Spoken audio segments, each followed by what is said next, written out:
Hi everyone, here I will be presenting a study by Tomlinson and colleagues named The Mainstream School Experiences of Adolescent Autistic Girls.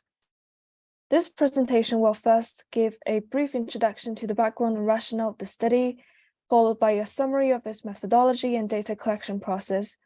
Then it will summarize some of the key findings and critically examine the study from the aspects of its methodology and practical implications. Relevant studies will also be discussed to point towards future research directions. Autistic females are argued to be under or misdiagnosed. A possible reason could be that the current gold standard diagnostic instruments were developed on male-dominated samples and may not be sensitive enough to the female autism phenotype, according to Gary et al. They tend to have greater social motivation or adopt more masking strategies compared to their male counterparts, according to Hall et al. And Sedgwick et al. So their autism could be less noticeable to caregivers or educational professionals. This means that they often cannot receive enough support and might experience many challenges at school. The authors of the study argued that although there exists qualitative research about autistic people's educational experiences, samples are predominantly male. Thus, this study aims to facilitate autistic females' participation in research and try to address the research gap in their experiences of a mainstream school setting. This study adopted a multiple case study design with embedded units of analysis. The cases were 3 female students who were clinically diagnosed with autism and in a mainstream secondary school in England. The girls were first allowed to choose their desired data collection method from photo elicitation, diary accounts, and art-based methods such as drawing. An initial interview was then conducted with each of them and was a general discussion of their school experiences facilitated by their chosen methods. This was followed up by a semi-structured interview with each girl to cover anything left behind. The second interview was guided by a series of prompt questions developed from the literature, and the topics included learning, social relationships, school environment, and daily routine. Besides, the researcher also interviewed the mothers of the 3 girls and a psychotherapist at the school for contextual information. In the narratives, the participants identified several facilitators that were key to their successful inclusion to a mainstream school. All the 3 girls pinpointed the importance of the school's inclusive efforts, the individualized accommodations for them, such as a pass to leave the classroom and a flexible timetable, the staff's awareness of their needs, and designated support for their learning and social interactions. However, the girls also encountered a series of challenges. The most remarkable one was anxiety arising from sensory issues and academic requirements. Another challenge was the inconsistency in staff awareness. Some teachers, particularly the unfamiliar ones, lacked an understanding of autism and were reluctant to respond to the associated special needs. The girls also mentioned the struggling experiences of maintaining social relationships with their female peers, both in person and online, thereby leading to a reduced use of social media and a preference for friendships with younger pupils. The girls also reflected on how receiving a diagnosis might construct their autistic identity. 2 of them reported being more aware of themselves, less anxious, and had improved mental health. As observed by the adult participants, the 2 girls appeared to reduce their masking behaviors and seemed more comfortable being themselves after being diagnosed. One exception was Bella, who openly expressed her unwillingness to receive the autism label and was resistant to share this with her peers. The adult stakeholders' narratives generally chimed with the girls, but the analysis revealed an underestimation of the girls' anxiety level among the adults, which could possibly be explained by the girls' masking of their difficulties. A most important strength of the study would be its participatory nature, as it involved the often underrepresented autistic voices in research. Tesfaye and colleagues argued that it is always the teachers and parents to be the first point of reference, whose perspectives are not necessarily in line with those of autistic people.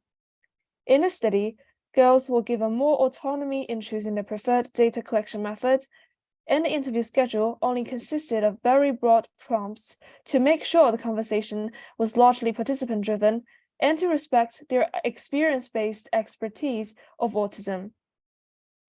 However, the girls' level of participation could be compromised to some extent, as the researcher pointed out that 2 girls actually required additional prompts from the researcher and gave relatively brief responses.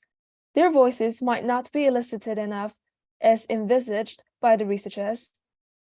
Also, this study identified both the positive aspects of and the areas of improvements for the girls' school experiences, highlighting what could be done to make the environment inclusive. This contradicts the prevailing biomedical research focus as critiqued by the participants in Palicalo et al. Study that pathologize autistic students' special needs and assert that mainstream schools are not for them.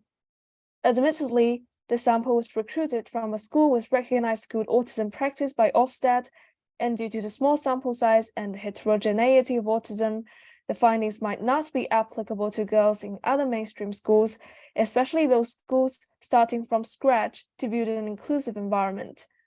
Another concern was that this study assumed the participants were all cisgender, as they were described as both females and girls, and it adopted a binary system to understand gender. Having no normative gender identities seems to be more common among autistic children, according to Hissel, Gorman et al.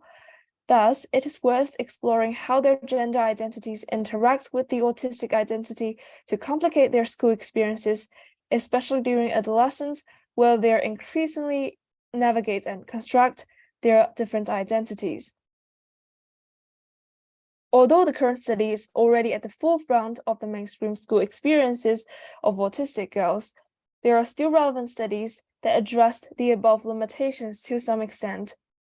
A study by Goodall and Mackenzie focused on 2 adolescent girls who stopped participating in their mainstream secondary school due to the difficulties they experienced. It used more participatory methods to elicit the discussion, including beans and pots activity for the girls to respond to 17 statements, diamond ranking to explore the facilitators and barriers to inclusion, drawing and semi-structured interviews with visual support. The girls expressed a much more negative attitude towards the mainstream setting due to their experience of bullying and being in a mainstream school without any additional support.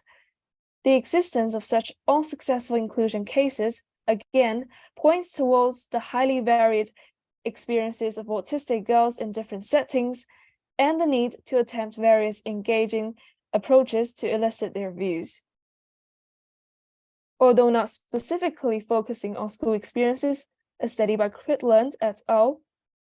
On autistic adolescent girls and their mothers discovered that some girls encountered difficulties in fitting in with their neurotypical female peers at school due to the lack of interest in traditionally feminine topics such as fashion, and tended to describe themselves as tomboys. Similarly, the study by Tierney et al. Found that autistic adolescent females often face a set of social expectations based on gender discourses in addition to those of the neurotypical world, leading to multi-layered social exclusion. Some reported having an identity crisis in terms of navigating their autistic and gender identities at the same time. These studies called upon an intersectional approach in autism research and a revision of the prevailing binary understanding of gender in research and practice to address the systematic exclusion of non-binary autistic students at school. In conclusion, this is a well-designed, highly original study which shed light on a whole school approach that aims for an inclusive ethos.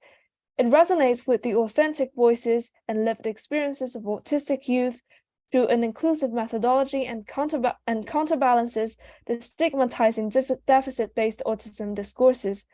Potential limitations include the relatively inefficient elicitation of participants' opinions, the transferability of findings to other contexts, and the lack of awareness of the participants' gender identities. Therefore, future research should triangulate across a wider range of participatory data collection methods, take the participants' various gender identities into account, and continue to approach school experiences in different contexts.